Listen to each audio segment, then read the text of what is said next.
سایه‌های مرد ساکت، روایتی مرموز از زندگی بابی دئول، پسری که در سکوت پدر آهنین خودشو گم کرد و دوباره پیدا کرد. سلام دوستان، به یکی دیگه از ویدیوهای این کانال خوش اومدید. ما در این کانال زندگی افراد مشهور رو از زاویه دیگه‌ای بررسی می‌کنیم. تصور کنید یک شب بارونی در بمبئی در سال 1969 وقتی شهر زیر آب رفته و خیابون‌ها مثل رودخانه جاری است. در عمارتی پر از نور و صدای خنده، نوزادی با چشمان آرام و لبخندی پنهان به دنیا اومد. مادرش پراکاش کاور اونو در آغوش گرفت و زمزمه کرد: تو بابی خواهی بود پسرم، یعنی کسی که همه رو عاشقش میکنه. پدرش درمندرا، اون مرد آهنین که تازه با شعله جهان رو فتح کرده بود، از پنجاب میاد. دستش رو روی پیشانی کودکش میگذاره و میگه: تو آرامش طوفان منی. اما در اون لحظه سایه‌ای مرموز روی دیوار میفته، سایه‌ای از خانواده دو تکه، از مادری که سالها بعد دلش رو شکستن، از برادری که همیشه در سایه بود و از عشقی که قرار بود قلبش رو بسوزونه. این داستان بابی دئوله، داستانی مثل فیلمی ناتمام، پر از سکوت‌های سنگین، عشق‌های پنهان، شکست‌های تلخ، بازگشت‌های آتشین و مراسمی که بدون نیمی از قلب‌ها برگزار شد.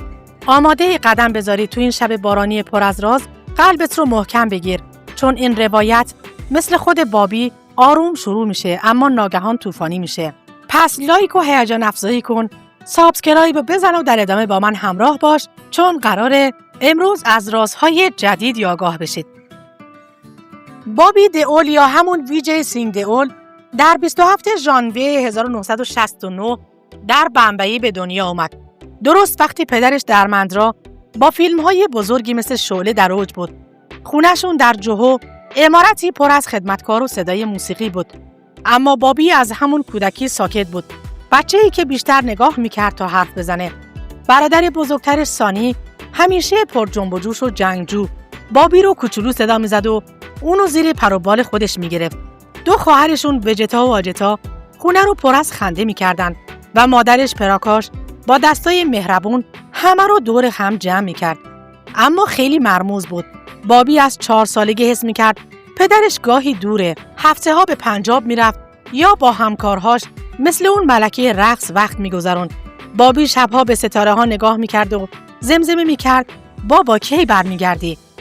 کودکی بابی پر از آرامش ظاهری بود. در مدرسه جمنابای نارسی درس خوند، اما دلش به ورزش بود. فوتبال بازی می‌کرد، کشتی تمرین می‌کرد و همیشه در مسابقات مدرسه برنده می‌شد. پدرش اونو به کلاس‌های بازیگری برد، اما بابی خیلی خجالتی بود. میگفت: من نمیخوام مثل بابا باشم، میخوام خودم باشم. درمندرا میخندید و میگفت: تو آرامش منی پسرم. وقتی بابی 10 ساله شد فهمید پدرش زندگی دوگانه داره، ازدواج مخفی با همامالینی و 2 دختر دیگه. بابی سکوت کرد اما دلش خیلی شکست. این سکوت اونو به مردی تبدیل کرد که سالها حرفاش رو در دلش نگه می‌داشت. بابی در مدرسه دانش آموز معمولی بود. درس می‌خوند اما بیشتر عاشق فیلم دیدن بود. با دوستانش در جوهو شب‌ها فیلم‌های پدرش رو می‌دیدن و بابی با خنده می‌گفت: بابا مشت میزنه. وقتی خبر ازدواج باباش با هما پخش شد، بابی فقط 11 سالش بود. سانی خیلی خشمگین بود، اما بابی ساکت موند. شب‌ها گریه می‌کرد اما به مادرش می‌گفت: من خوبم. پراکاش اونو در آغوش می‌گرفت و می‌گفت: تو قوی‌ترینی پسرم. بابی در دانشگاه رشته تجارت خوند، اما دلش به سینما بود. پدرش شرکت تولید را انداخته بود و بابی میدونست روزی باید وارد بازیگری بشه. بابی با اون چشمان آروم و لبخند جذابش در سال 1995 با فیلم پرنده‌های بارساتی پا به عرصه گذاشت.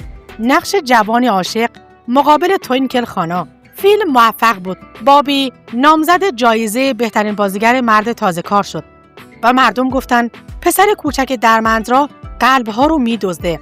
اما رازی پنهان بود. بابی خیلی خجالتی بود.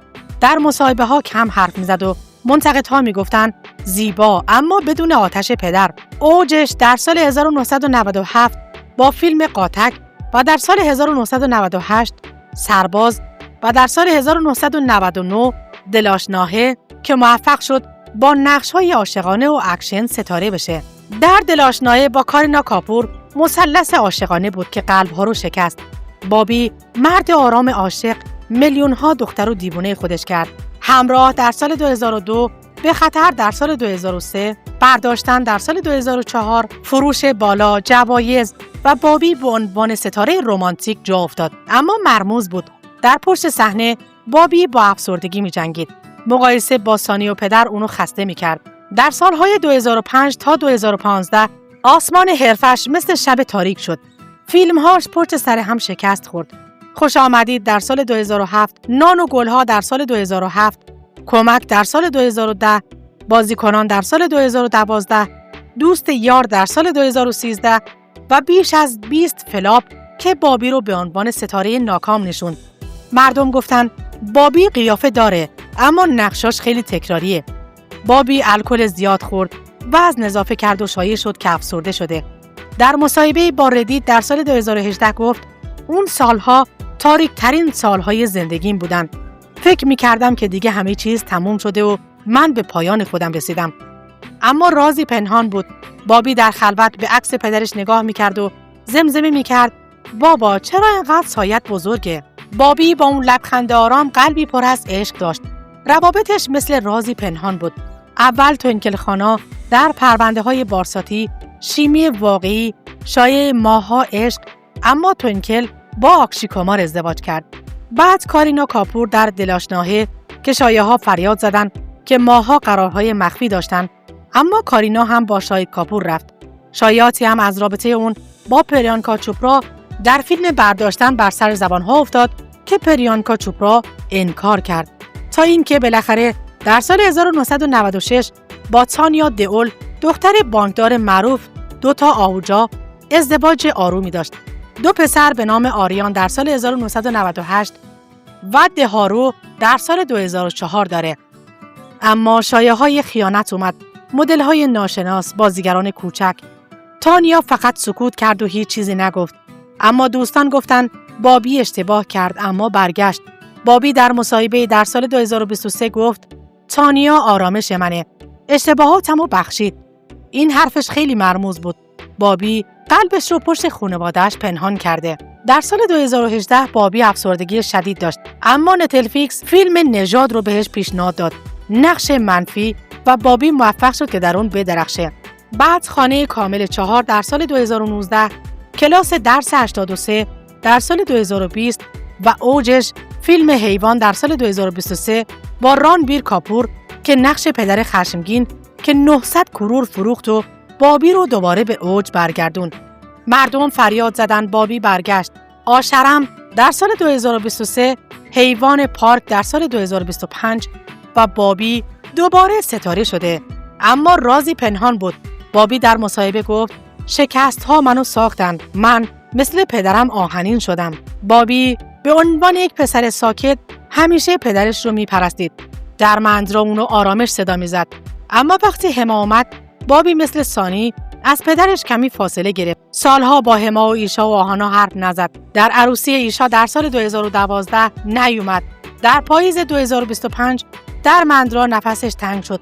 بابی با چشمان پر از اشک شبها کنار تختش نشست. دستان پدرش رو گرفت و زمزمه کرد بابا با ما بمون. بابی پرستار شد. برای پدرش غذا پخت، دارو داد. اما 24 نوامبر پدرش در یک صبح پاییزی غمگین برای همیشه ترکشون کرد. بابی و سانی جسد پدر رو با عجله در یک مراسم بسیار فوری سوزاندن. بابی دئول، مرد ساکت با قلب پر از راز، هنوز می درخشه. از کودکی آرام تا بازگشت آتشین، عشقها، شکستها و مرگ پدر، زندگیش مثل فیلمیه که هنوز تمام نشده.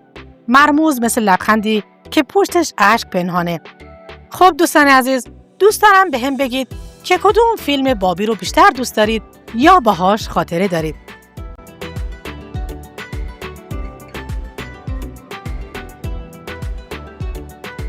اگه به جنجال‌ها و حواشی و رازهای تاریک افراد مشهور جهان علاقمندید، کانال رو سابسکرایب کنید تا از ویدیوهای بعدیمون هم با خبر بشید.